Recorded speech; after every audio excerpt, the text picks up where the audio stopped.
नमस्कार, जय हिंद। तो कैसे हैं आप? आशा करते हैं आप अच्छे होंगे और आपकी ट्रेडिंग में से चल रही होगी।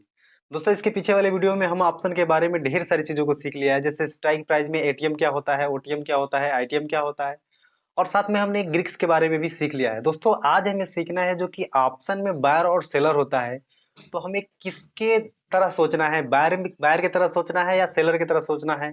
बायर को क्या फ़ायदा होता है, सेलर को क्या फ़ायदा होता है? आज हम इसी के बारे में बात करेंगे। मार्केट में जब बायर सोचता है उसी समय सेलर क्या सोचता है, जब सेलर क्या सोचता है तो बायर क्या सोचता है। यानी हम ये कहें, देखिए मैं यहाँ पर लिख रहा हूँ, हम क्या है ना, हम ऑप्शन में देखिए यहाँ पर मैं लिख दे रहा हूँ। हमें देखना है जो बायर होता है, ये बायर, और वर्सेज कर देते हैं सेलर। ये सेलर, इन दोनों में क्या है ना, ये दोनों एक दूसरे के डिफरेंट सोचते हैं। तो मैं आपको बात करता हूँ कि जो बायर होता है और जो सेलर होता है, ये दोनों जब अपने आप को डिफरेंट एक दूसरे से सोचते हैं, तो इनमें डिफरेंट क्या है, किसको कितना नुकसान है, किसको कितना फायदा है, थोड़ा इसका मूल्यांकन करते हैं। तो आइए स्टार्ट करते हैं। दोस्तों, अगर हम बायर की बात करें तो देखिए बायर का जो इन्वेस्टमेंट होता है ना, ये इन्वेस्टमेंट छोटा होता है। यहाँ पर मैं लिख दे रहा हूँ, यहाँ पर देखिए बायर का जो इन्वेस्टमेंट होता है, बायर का जो इन्वेस्टमेंट होता है ना, ये लो कैपिटल से होता है, ठीक ना, ये लो कैपिटल से होता है। लेकिन दोस्तों यही अगर हम सेलर की बात करें तो सेलर का जो इन्वेस्टमेंट होता है ना, देखिए यहाँ पर मैं लिख दे रहा हूँ इन्वेस्टमेंट, तो इसका क्या है ना, इसका हाई है, इसको ज्यादा पैसा लगाना पड़ता है। अच्छा, ये कम और ज्यादा क्यों लगाना पड़ता है? अगर इसके पीछे की बात करें तो देखिए जो बायर होता है ना, बायर क्या करता है, प्रीमियम पे करता है। किसी भी स्ट्राइक प्राइस का क्या है ना, प्रीमियम को पे करता है। ये प्रीमियम छोटा सा अमाउंट पे करता है, जैसे मान के चलिए 50 रुपए, 100 रुपए, 200 रुपए, इस तरह का प्रीमियम पे करता है। लेकिन दोस्तों जो सेलर होता है ना, सेलर को सेल करने के लिए एक लोट की अगर मैं बात करूं, निफ्टी की बात करूं, तो आपको एक लॉट सेल करने के लिए कम से कम आपके पास 1 लाख रुपए होना चाहिए, उससे अधिक होना चाहिए।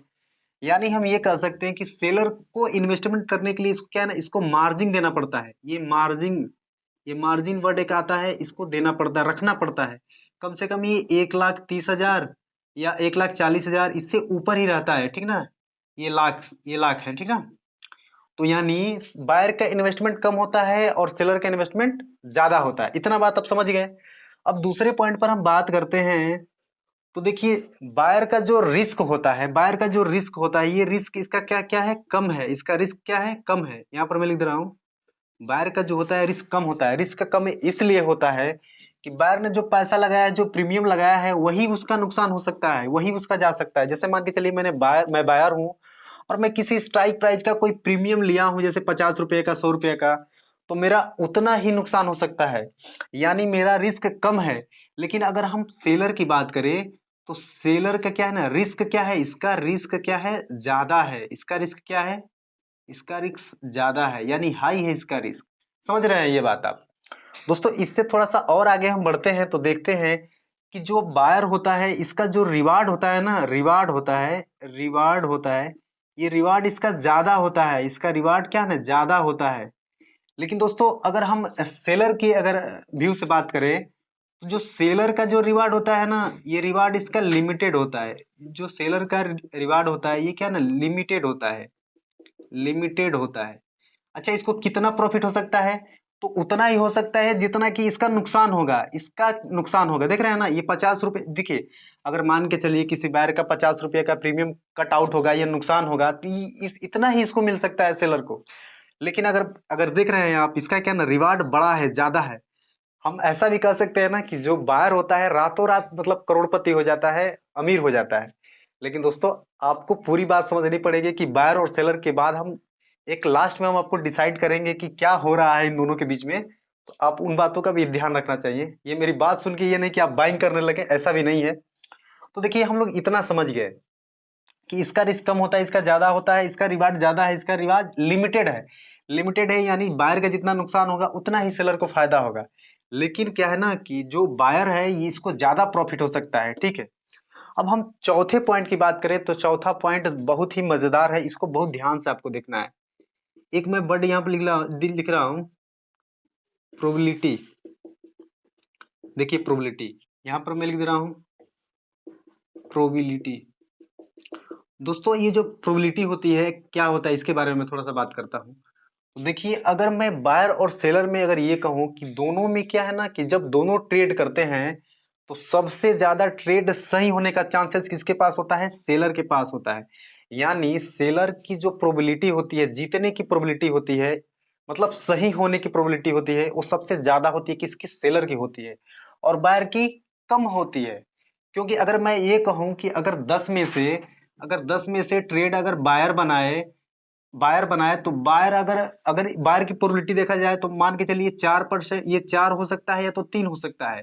इसमें सेलर की जीतने की प्रोबेबिलिटी कितनी हो सकती है? 6 हो सकती है, 7 हो सकती है। तो यहां से आप समझ सकते हैं कि सेलर के जीतने के चांसेस ज्यादा होते हैं मार्केट में। ठीक है, ये बात आप समझ गए होंगे।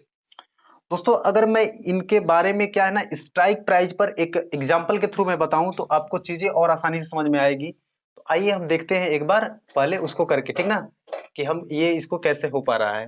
तो अभी मैं थोड़ा इसको मिटा लेता हूं और मिटाने के बाद मैं आपसे बात करता हूं। तो आइए देखना स्टार्ट करते हैं। देखिए तो मैं यहाँ पर लिख दे रहा हूँ, यहाँ पर मैं कर दे रहा हूँ मैं बायर। ठीक है, यहाँ पर मैं कर दे रहा हूँ बायर। देखिए बायर, अच्छा ये बताइए जो हम कॉल करते हैं और जो कॉल लेते हैं या पुट लेते हैं, ये फैसिलिटी दोनों के लिए होती है ना। ये बायर भी ले सकता है और सेलर भी ले सकता है। यहाँ पर मैं लिख दे रहा हूँ सीई। सी का मतलब क्या है? कॉल है, मैंने पहले भी आपको बताया है, ठीक ना। सी का मतलब कॉल है और पीई का मतलब क्या है? पीई का मतलब क्या है? पुट है। यहाँ पर मैं लिख दे रहा हूँ पुट। ठीक है, ये बात आप समझ रहे होंगे।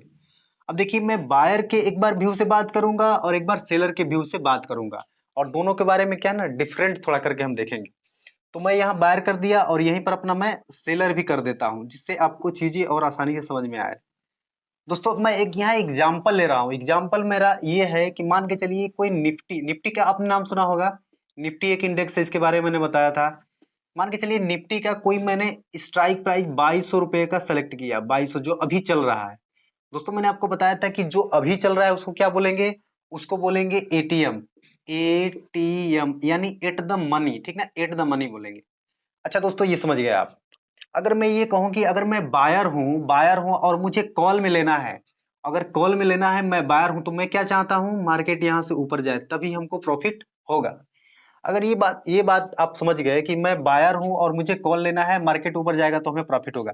मैं कहता हूं कि जो 22,000 का हमने एटीएम बाय किया है, इसकी प्राइस मान के चलिए कि ये मान के चलिए 50 रुपए है, ठीक ना। ये मान के चलिए एग्जाम्पल के थ्रू कि 50 रुपया है। यानी 22,000 रुपये से 22,000 रुपये का जो स्ट्राइक प्राइस है, जो प्रीमियम पे करना है, मैं बायर हूं तो मुझे 50 रुपया देना है। तो मैं तो मुझे प्रॉफिट कहाँ पर होगा?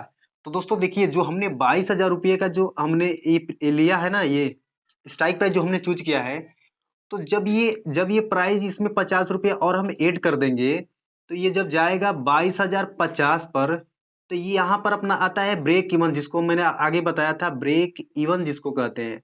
अच्छा ब्रेक इवन क्या होता है? ब्रेक इवन ये होता है कि यहाँ इसका कोई प्रॉफिट और कोई लॉस नहीं होगा। यानी मार्केट अगर 22,000 पर रहता है तो बायर को नुकसान होगा, या इससे नीचे आएगा तो नुकसान होगा। यानी कम से कम मार्केट को ना 50 पॉइंट और मूव करना चाहिए, यानी 22,050 पर मार्केट को जाना चाहिए, तब जाकर एक बायर को कोई नुकसान या प्रॉफिट नहीं होगा। और जब इससे ऊपर निकलेगा तब जाके एक बायर को प्रॉफिट होगा। अगर मार्केट 22,000 से नीचे आने लगता है या 22,000 पर ही रहता है, तो उस कंडीशन में एक बायर का क्या होता है? नुकसान होता है। लेकिन अगर मैं सेलर के व्यू से इसी एग्जांपल को सेलर के व्यू से अगर बात करूं, तो देखिए सेलर क्या चाहता है? सेलर चाहता है कि अगर देखिए अगर सेलर कॉल लेता है, तो सेलर क्या चाहता है? मार्केट नीचे जाए। अच्छा मार्केट नीचे जाए तो इसको कैसे प्रॉफिट होगा? जैसे मान के चलिए स्ट्राइक प्राइस कितनी की है? 22,000 की है। 22,000 पर इसे भी प्रीमियम कितने का पड़ा? 50 रुपए का पड़ा। ये जो क्या नाम है, ये जो सेलर है, ये सोचता है कि मार्केट या तो यही रुक जाए या तो इससे नीचे आ जाए। अगर मैं कहूं कि अगर यहां से नीचे आता है तो इसको प्रॉफिट होगी, यानी 22,000 पर ही मार्केट रुक जाए तो इसको प्रॉफिट होगी, या तो नीचे आ जाए तो इसको प्रॉफिट होगी। दो कंडीशन देखिए, सेलर की अगर 22,000 पर भी रहे तो इसको प्रॉफिट होगा, और 22,000 से नीचे आ जाए तो भी इसको प्रॉफिट होगा। एक कंडीशन में इसे लॉस हो सकता है जब मार्केट ऊपर चला जाएगा। तो अगर कितना ऊपर चला जाएगा तो इसके लॉस होगा, तो मैं इसकी बात कर दूं तो इसमें क्या करेंगे ना, हम 50 रुपए का जो प्रीमियम लिया है हमने, इसको ऐड कर देते हैं। तो यहाँ आ जाता है अपना कितना? 22,050 रुपए।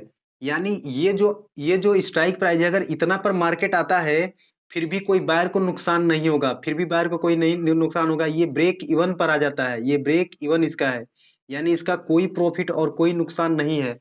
अगर मार्केट इसके विपरीत साइड में, यानी देखिए ये सोच रहा है क्या, मार्केट नीचे आना चाहिए, लेकिन मार्केट 50 पॉइंट ऊपर भी चला जाता है ना, अगर ये जीतने का प्रीमियम लिया है तो इसका ब्रेक इवन मिलता है। इसलिए हम कहते हैं कि जो सेलर की जीतने की प्रोबेबिलिटी होती है ना, वो बायर से ज्यादा होती है हमेशा।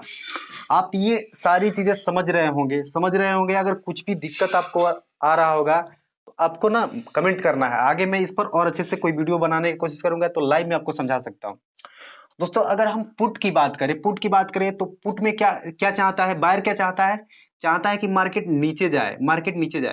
दोस्तों अगर मैं वही स्ट्राइक प्राइस मानूं कि ये 22,000 रुपये का है और इसकी स्ट्राइक प्राइस कितने की है, 50 रुपए की है, तो देखिए जो बायर है ना, बायर में क्या होगा ना कि इसका 21,950 रुपए, यानी 21,950 पर जब मार्केट आएगा तो यहाँ पर इसका ब्रेक इवन आएगा, यानी ब्रेक इवन, यहाँ पर जाकर इसको कोई प्रॉफिट या लॉस नहीं होगा। लेकिन एक बायर का अगर 22,000 पर ही मार्केट रुक जाए या तो इससे ऊपर निकल जाए, इस कंडीशन में इसको क्या होगा, लॉस होगा, ठीक ना। ये चीज आप समझ रहे होंगे। इसको लॉस नहीं हो उसके लिए मार्केट कम से कम कितना नीचे आ जाए, 50 पॉइंट कम से कम नीचे आ जाए। देखिए मैं एक्चुअल डाटा नहीं बता रहा हूं आपको, ये ऑप्शन चेन में एक्चुअल डाटा मिलता है, मैं एग्जांपल के थ्रू ये सारी चीजें समझा रहा हूं आप सबको, तो आप समझ रहे होंगे। यानी कम से कम इसको 50 पॉइंट नीचे जब आएगा तब जाके एक बायर को कोई प्रॉफिट या लॉस नहीं होगा। अगर मार्केट यहीं से ऊपर चला जाता है तो उसको नुकसान हो सकता है। अगर मैं सेलर के व्यू से अगर बात करूं तो अगर सेलर पुट लेता है तो देखिए जब सेलर पुट लेता है तो ये चाहता है कि मार्केट यहां से ऊपर जाए। अगर देखिए ये जो 22,000 का हमने स्ट्राइक प्राइस जो चूज किया था, जिसका कीमत कितना था, 50 रुपए था।